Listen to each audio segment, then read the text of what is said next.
Everybody, thank you very much for joining our very quickly turned around webinar.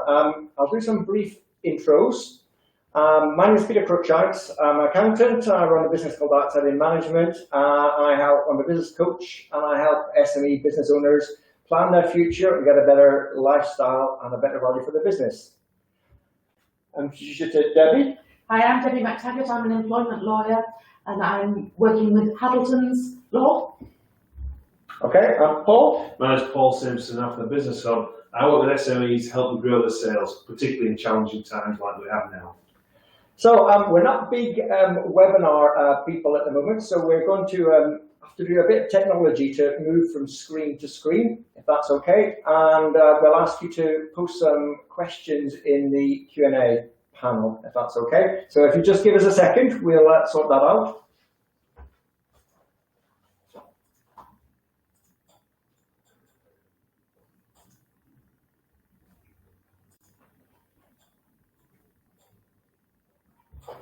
So, can you just check, can you let us know you're here, first off, and can you let us know that you can see a PowerPoint screen? That would be great if you can tell us that.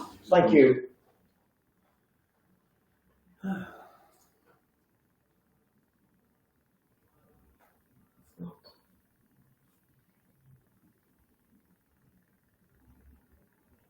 Push on, Peter. We don't know. Yep, thank you very much, Peter, for telling us that. Okay, so, done the intros. You'll notice that it's been hosted by the Get It Together peer group. Now, a few of you in the audience have been members of that, or are members of it. It's a group that Paul and I share. It's a group of business owners who get together once a month to resolve their issues and explore opportunities. So we're hosting it, but we thought with so much going on at the moment with this coronavirus, and Debbie's taking lots of calls at the moment from people wondering what to do, that we'd share some Q&As with you and let Debbie explain what's going on. So I'm going to go on to the next slide and give you some practicalities. We're going to run for about an hour. We'll see how we go. There is a Q&A button on the top left-hand side. It's a little box. And we'll pick up questions at the end of the presentation. And after the presentation and webinar, we'll send out the content as a set of slide deck and Q&As after the event. And we suspect there's going to be a lot more activity from the government day by day. So we're expecting we might have another webinar next week with a bit of an update, and we'll keep you updated. So what we're going to do, Debbie's going to chat about probably the first four areas that we've put on that agenda, and go into more detail on some questions she's got around each one. Then Paul and I will talk about our current experience and feedback and discussions with a lot of business owners over the last week of how they may need to think about doing business in a different way. And finally, we'll share some links with you that you'll get in your pack, and then we'll go into some Q&A. So if Peter Allen is still there, could you confirm that makes sense to you, Peter?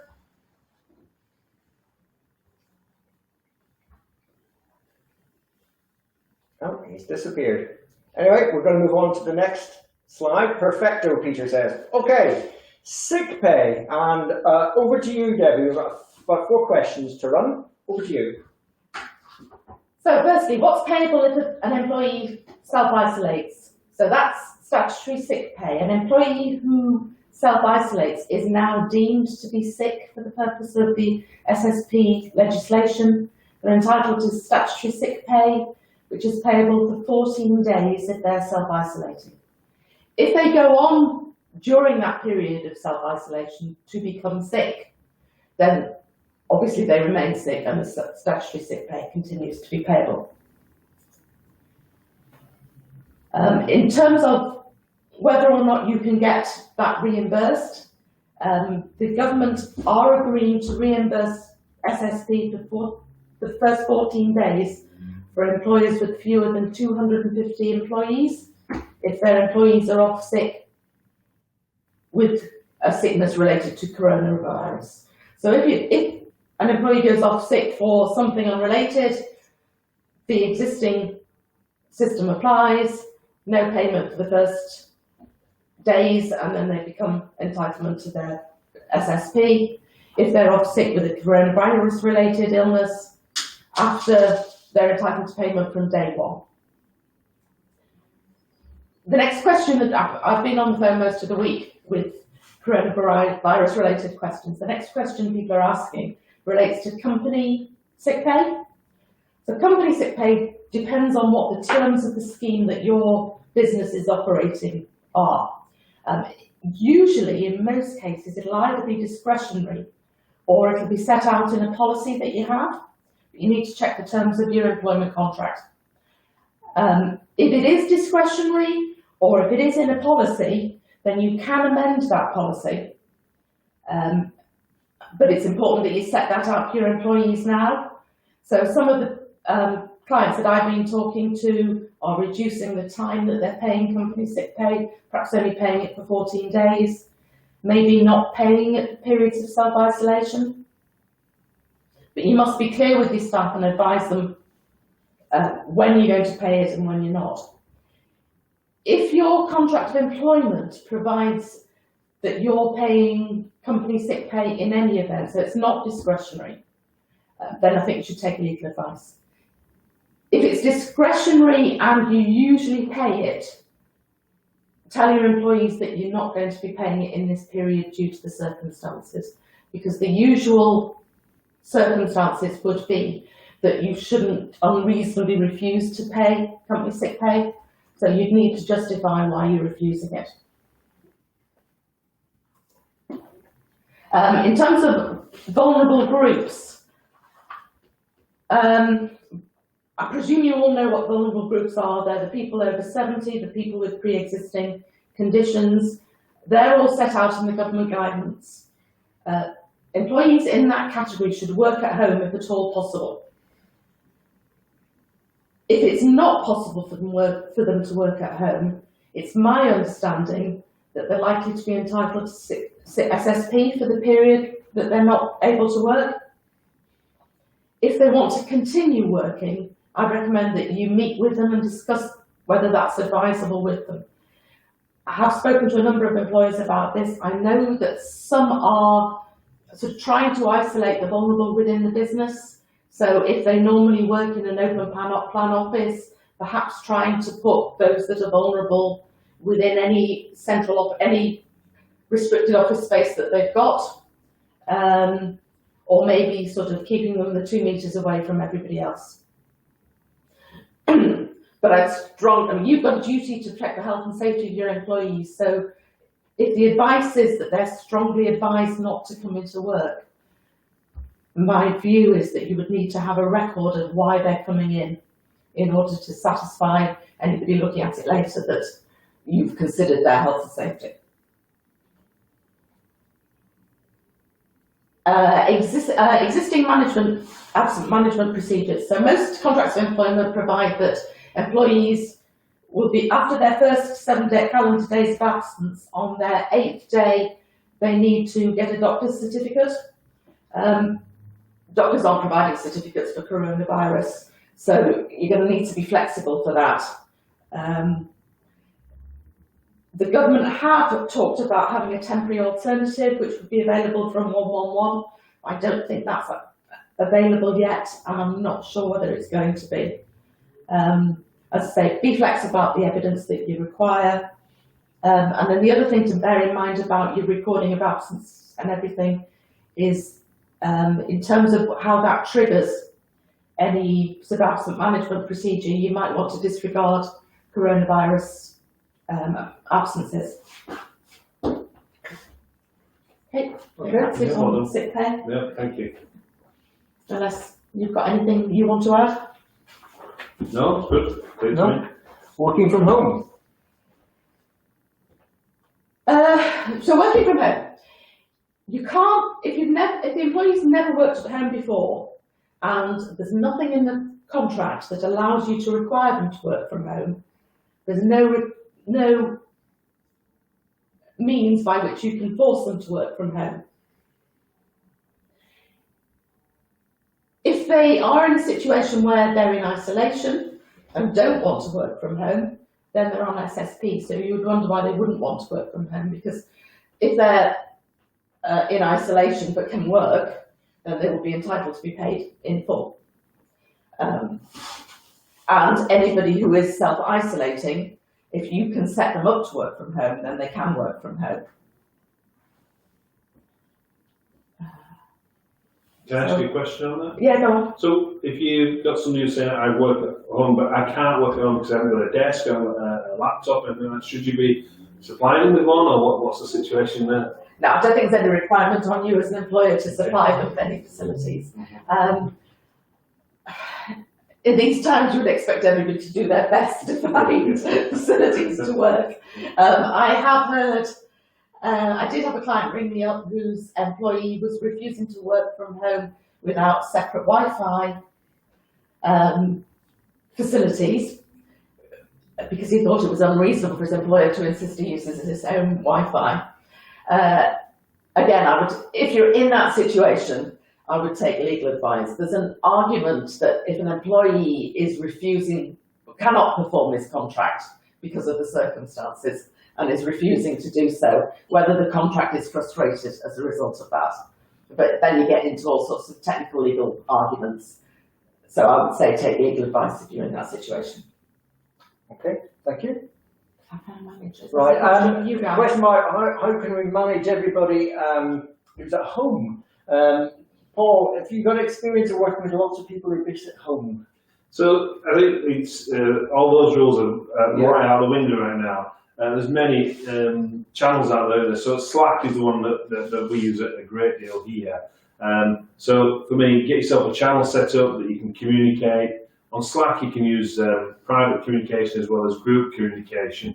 And when you've got those channels open and you're talking to people, have a coffee time as well. Yeah. Bring everybody onto the channel and speak about, have a coffee time with them as well, 11 o'clock, 12 o'clock, whatever time you're having it as well. Yeah, I'm hearing that's what people are doing. Yeah. I've got examples of clients who are having a 9 o'clock or a 10 o'clock, everybody in together, if they're a small business, to see how everybody is. And then they have a number of backup meetings after that to focus on specific departments or specific projects.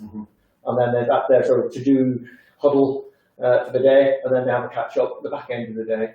And I think one of the ways to keep people motivated is, this seems to be a long marathon of a run. So we talk quite often when we're trying to achieve things within any business in Norwich, we talk about sprints. So if you've got projects going on, use the sprint method. Well, you may set a 1-week sprint to happen for certain things and certain milestones to be hit. So the good principles of management and leadership still apply. So think about using sprints to get projects done. It's a great time for innovation. Ask your team about all those frustrating problems that we've never managed to resolve because we're all too busy sat in a meeting. So it's a great time to be brainstorming as well. Yeah.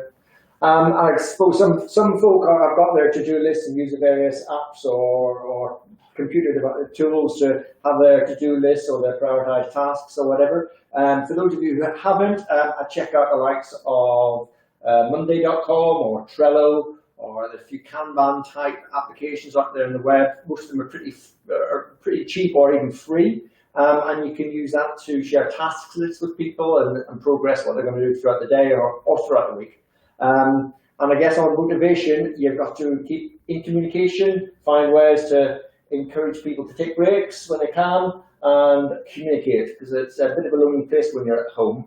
But one of the things, I worked with a business from my last external meeting today, we talked about having a podcast, finding a podcast, sharing a podcast, maybe you have a discussion about that podcast, people suggesting other podcasts. Again, it just keeps the social interaction going there. So pick a podcast, listen to it, and then almost like the old-fashioned book club. Yeah. Okay. Let's go to another subject, Debbie. Layoffs. So yeah, we've all not heard much about layoffs for many years. Those of us who are longer in the tooth might have heard about them in the 80s, but not since. So laying off means that employees remain employed, but the employer isn't giving them any work and they're not being paid, but they're still retained as the employee. Short-time working means that, much more what it sounds, the employee isn't working all the hours that they were working. You can only lay off an employee if you've got a term in your contract of employment that allows you to lay them off. So go back and check the terms of your contract.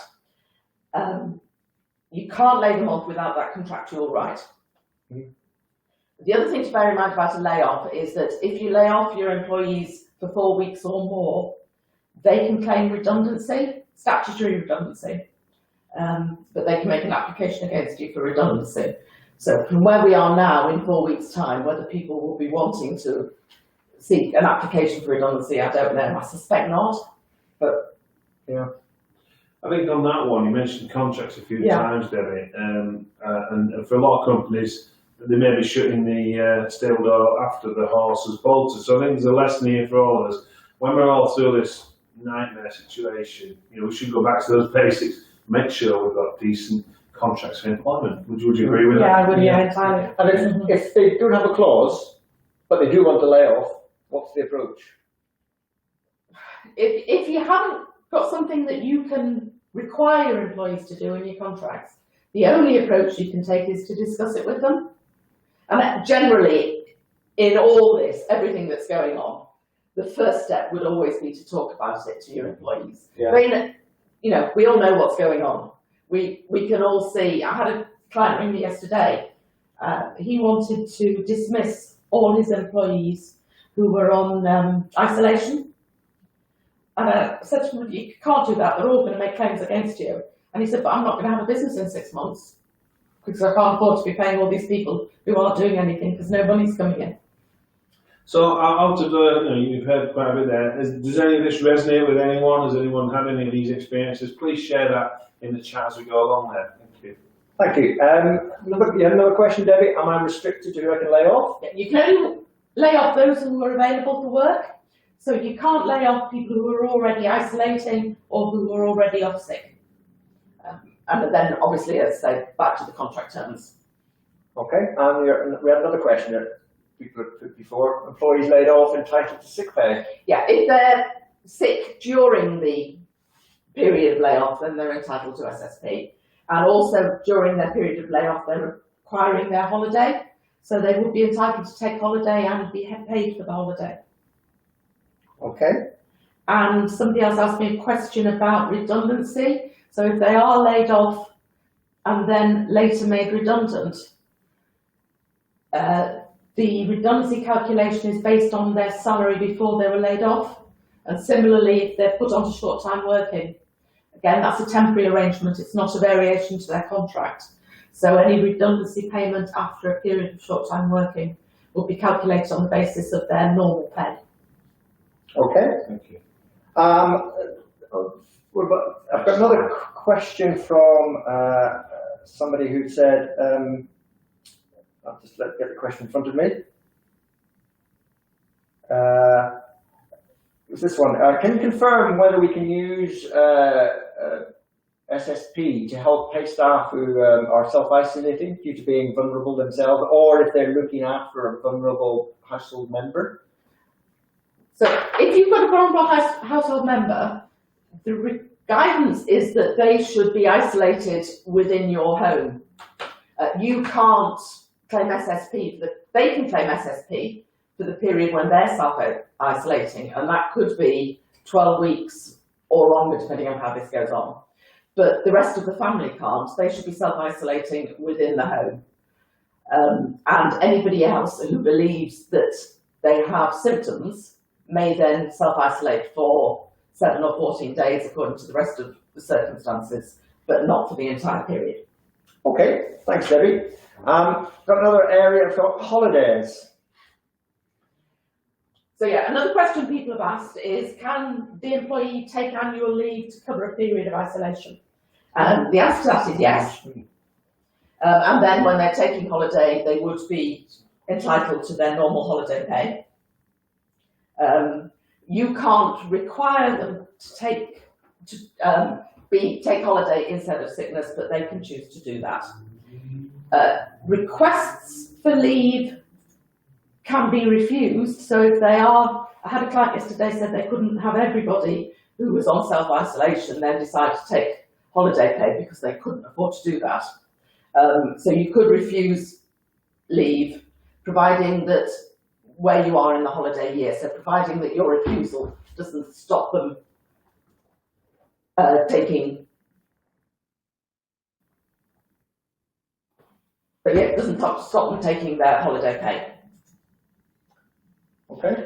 The other point about holiday is you can require your employees to take holidays on dates that you specify.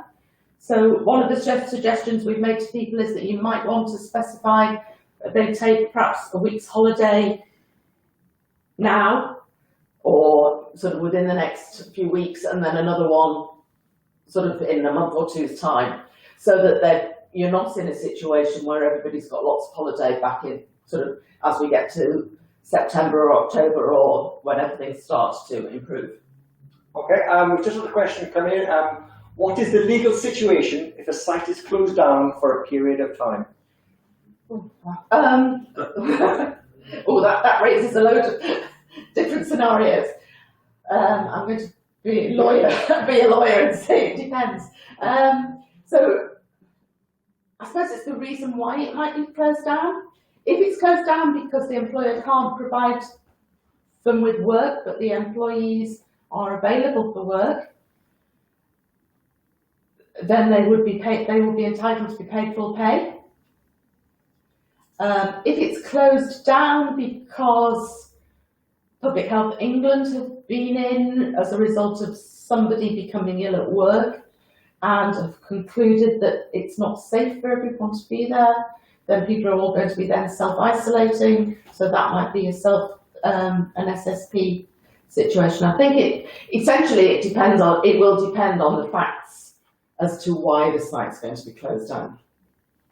Okay, what we'll probably do with that question is we're going to send out answers to all the questions on the slides, and any extra questions that have turned up during the webinar, we will add some notes in the Q&As for everybody. So you might get a bit more detail on that one.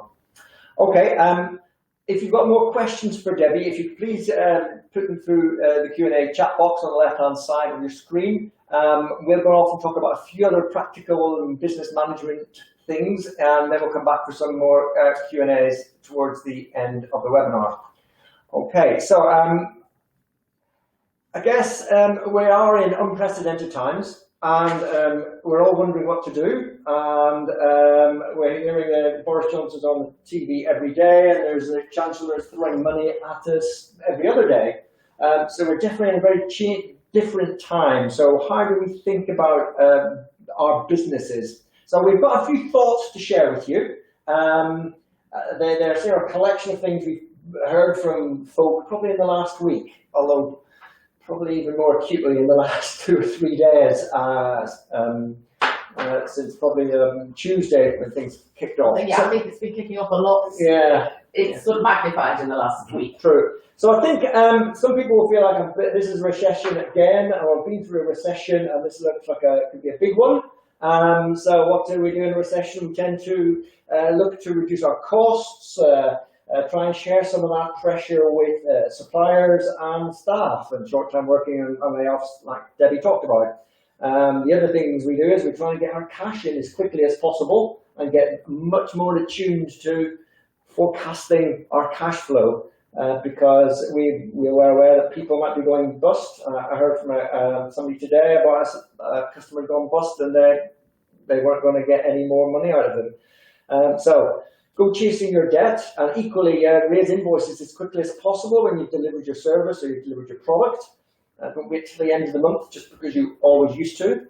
And I suspect we're going to be looking for deferring some commitments that we've got. So I can understand with landlords, for instance, and HMRC are probably going to get inundated with lots of instalment payment plans, etc. And I suspect the Chancellor may have to change his mind on some of that stuff as well. And I think contingency planning will feel like it's permanently turned on in your head. because things are changing so much and reactions from customers and suppliers are changing that you'll have to have a few plan Bs, Cs, Ds and Es, but constantly thinking what's going to work, what's best for the business, what's best for your staff, because you will need them. So have that contingency planning head on. But strangely, it's also a time to think about growth, because this thing is going to end, and those who are ready for it are going to move quickly, and those of us who aren't so ready for it are going to get left behind. So now is a time, if you can find the time, just think hard and think different. Think, could you go more online? That might help in the current 3, 4, 5, 6 months. What new markets you might do, etc., and turning up the marketing. One big message is, I think you need to communicate with far more people. Get out there talking to your staff, customers and your suppliers. Just keep talking to them. They'll appreciate it and you will learn what's going on. So Paul and I are going to chat through the next few slides very quickly to give you a feel for some of the vibes and feelings we've got coming through from people at the moment. So over to you, Paul. So clearly everybody's sat at home, or the vast majority of people are sat at home. And social's where it's at. Yeah. Now, from a business point of view, for those of you, and we'll go through this in a moment, this is a great opportunity, strangely enough. You can actually get into strangers to people you've never dealt with, because they're going to be consuming content all the time. And it's a chance for you to win hearts and minds at this point. Yeah. So really, make sure all your channels are set up and prioritise which channel your client's likely to be watching. So it may be LinkedIn, it may be Instagram, you may be doing email marketing. It's all fine, but make sure your channels are properly set up. Take the time to make sure that you're getting the analytics back for them and you've got good messaging out there. So this is a great time to be able to move along. The next thing I want to do is really explain to you exactly what you should be doing. You should be doubling up on your social content. So you've got time, you sat at home, and you should be doing active outreach. Don't think that business is closed. Yeah, there will be opportunities that we haven't found yet. Communications, obviously, but it's a great chance for you to educate people all around your products. So this is what I suggest you do. How are we going to survive? Okay, you need to be in front of your clients as much as possible. Not 9 to 5, from 6 till 10 at night. You need to be there putting content out. So ultimately, what will happen is cash flow will relate to how much they consume of your content, or you content, if you can spell properly, of your content. So think about it. The more times you're in front of people, that will help you get cash flow, because you'll find a way to communicate your product, your service to them. Yeah? Stop sending out COVID-19 data. We know what it's all about. So make sure you comply with all the normal GDPR type of things. Make sure you do things correctly. But ultimately, listen carefully, cash flow will equal how much they consume of your content. Okay, thank you. That one, Paul? So I'll tell you exactly what to do. Listen carefully, write it down. Your content needs to address their worries. As always, look through their glasses. Make sure you look through their eyes. The second part is give useful information, add value. And the third element, where you'll drive the cash flow, is explain what they should do next. So I'll give an example of that. Business coach, hello. What are your clients' concerns? Answer the question yourself. What are the clients' concerns? I'm losing money. I'm going to go bust. I need to keep my clients, let alone get new clients. So if you're a business coach, you should answer this question with, here's a way to help you reach out, help your clients using the internet today. And you tell them what to do. Once you've given them some content, what we do next is register for my webinar, and I'll show you how to control the anxiety or stress of the situation. Now, you're all smart people out there. You need to work hard to produce this content. I'll give you another example. A health coach. Yeah? What they're worried about, I'm worried about my family, the risk of longer term effects. Okay? So we create some content, we're in front of them, they consume content. We'll help you with ways to protect and strengthen your immune system, support your mental health. Okay, and I'll tell you how I'm going to do that. I produce this program that allows you to detox, it allows you to cleanse yourself. Join me, for example, 21-day detox plan to stay healthy. So you're giving them those things. You're addressing what their worries are. You're giving them information to help them, and then you're able to drive content, which will ultimately drive cash flow for you. Just move along, Peter. Yeah. Yep. It's as simple as this. Yeah. Your customers are stuck at home scrolling. Right? They will buy things online. Everybody's trying to buy things online. The internet's through the roof. Let's make sure it's you that they buy from. I'll tell you how we can help you. Myself and Peter have thought long and hard about this. And what we're suggesting is, to help you, we need to understand how we can pivot your business. So right now, we've got a client who's had a £114,000 order cancelled because it was due to ship to America. So we've tried to pivot. He doesn't sell online, he sells 90% of his business export. So we've spoke with him. Within 2 to 3 days, we'll have him online, and he's going to try and sell this product locally. Now, it happens to be biscuits and sweets. We've looked at the pricing, we've gone really keen on the pricing, everything's fine. It's a bit of a bad news story, but it's a good news story for him. So we've got him online, and he's starting to sell online. Another example is work with a charity. Now, they're really struggling, as you can imagine. There's no events, there's no fundraising going on. So what we've done is we've reached out to their 4,000 supporters. We've asked for £1 a week for the next 12 weeks. Now, £1 a week is not a big ask. Hopefully somebody can support us there with £1 a week. That will make such a difference to that business, you know, so that charity, if they can get £4,000 a month in, it won't allow them to fund the projects they were doing, but it will keep the business, the charity, ticking over in the meantime.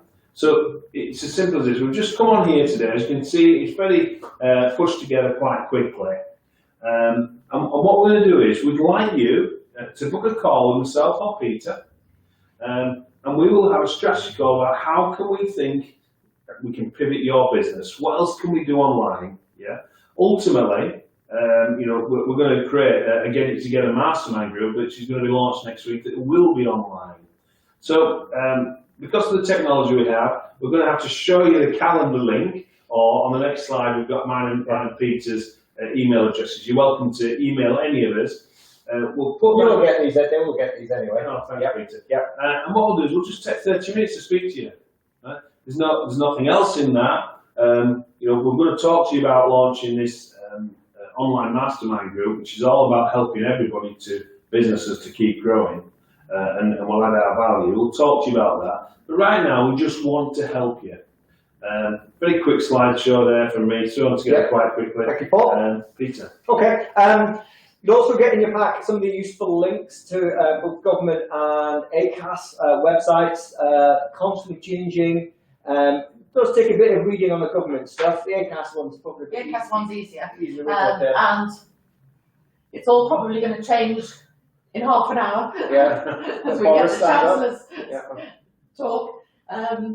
So one of the questions there from Tracy is how. Do you want me to do that now? Whether you can ask employees to reduce their pay to try and help with the financial impact. You can discuss how the situation is impacting the business and employment with your employees before you do anything. You can't force employees to work for reduced pay. You can make them redundant, or as I say, you can lay them off, but you can't force them to continue in their same role on reduced pay. But those sorts of discussions are absolutely fine, and as I say, that would be the first step, in my view, before you did anything. Okay, thanks, Debbie. Paul, there was a question come in about email marketing, and I recommend a data provider, and of course, being GDPR compliant. Any thoughts?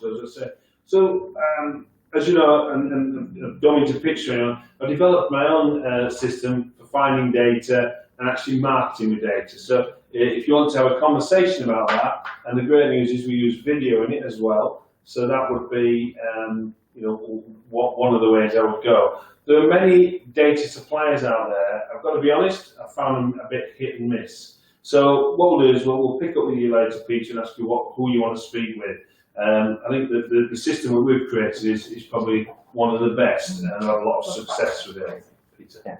Okay, another question coming, Debbie.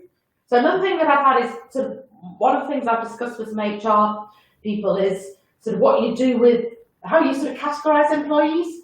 So one of the things you might want to do is look at everybody that you've got and organise them into categories. So obviously you've got your vulnerable people as defined in the guidance at your sort of category A, but then you might have a level below that who aren't defined as vulnerable within the guidance, but might have vulnerabilities, or alternatively are caring for vulnerable. So employers are often struggling with sending everybody home, depending on the business, but having everybody work at home. So you might look at your categories and say, well, the vulnerable and maybe the next level of vulnerable should be working at home. But also, I've got a group of people here who've got mental health issues. They may not be good to work at home. Other things people are doing is if they've got a team of people working, they're swapping the teams around. So half the team might work at home one week and the other half of the team work at home the other week. That has the advantage that hopefully that helps you keep half of the team healthier than the other, maybe. And you might have to reorganise the work so that the team that are in do the stuff that they need to be in the office for, whereas the team that are at home work on the stuff that can be done anywhere. Okay. Can't think of anything else that people have been asking No, us so- immediately springing to mind. Book that call with Sam and Peter. There are many ways that we can help you and advise you. The other thing I'd like to say to you is the storm will pass. Yep. All storms pass, and we can help each other to make it less of a dreary time. It's early days in this storm though, so everybody's doing fantastically, amazingly well. So please reach out. None of you are on your own, and we're there to help you. Okay, thank you for that, Paul. As I said right at the start, we will put together the Q&As in a sort of Word document, or it'll probably arrive with a PDF. It'll have the slides in it. It'll have questions from the slides and the information that Paul and I provided. It'll have all Debbie's analysis for each of the questions, including links out to government and ACAS websites. And she'll pick up some of the questions that weren't originally on the slides but have come through on questions or came in advance of the webinar. It won't come as a surprise that, as Debbie said, things are going to change. So if you're comfortable with that, we'll probably update the Q&As, not every day, but we'll respond to what on earth the government puts out.